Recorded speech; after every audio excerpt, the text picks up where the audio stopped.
Good morning, Undersecretary. Yesterday, pinabulaanan po ng palasyo yung mga balita na naaresto na si Senator Ronald De La Rosa. May we at least get an update on his whereabouts, kung ano po yung efforts ng gobyerno sa paghahanap, at kung ano po yung bottlenecks, kung bakit hanggang ngayon ay hindi pa rin po siya natutunton? Meron na pong binigay na update si Secretary John Vic Rimulya patungkol po dyan. At tuloy-tuloy pa rin po ang operasyon para sa pag-aresto kay Senator Bato de la Rosa. Ano po yung bottlenecks? Bakit po nahihirapan sa analysis ng palasyo yung pag-aresto kay Ronald De La Rosa? Hahayaan po natin ang DOJ at ang DILG na siyang sumagot po dyan dahil sila po ang nakakaalam kung anong operasyon ang kinakailangan para po mabilis na maaresto si Senator Bato de la Rosa. Follow-up question, Ivan Mayrina, GMA7. Related question, ma'am. Is there a standing order from the President to have Senator Bato arrested? Yes, still, there is. Thank you. Another follow-up, Harley Balbuena, IBC 13. Yusek, will there be any possible charges against those who spread or posted fake information regarding Senator Bato de la Rosa? Will the PCO Anti-Fake News Desk act on it?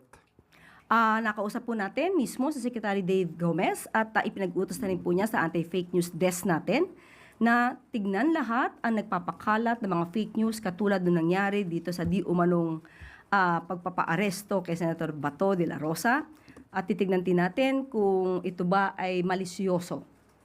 At atin ding hinihingi ng tulong, hindi lamang sa parte ng gobyerno, kundi sa parte na rin ng mainstream media.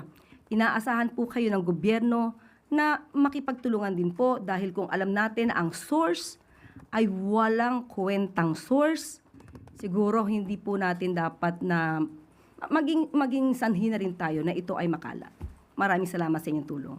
Follow-up question, Kat Domingo, ABS-CBN. Ano po yung possible penalties na pwedeng ipataw doon sa mga mapapatunayan na nag-violate ng or nagpakalat ng fake news about this incident? Tingnan po natin, inaaral pa po kung ano yung mga naipakalat, kung paano naipakalat, at ano yung mga mensahe. Yan po ay bubusisiin muna. At kapag nakita namin kung ano ang dapat na ipataw, ibibigay po namin sa inyo kung anong kaso ang pwedeng isampa sa kanila. Pero hindi po ito tutulugan ng gobyerno. Lahat po ngayon ng fake news, hindi man ito, talagang pinatututukan na po ng PCO. Another follow-up, Maricela Lili, TV5.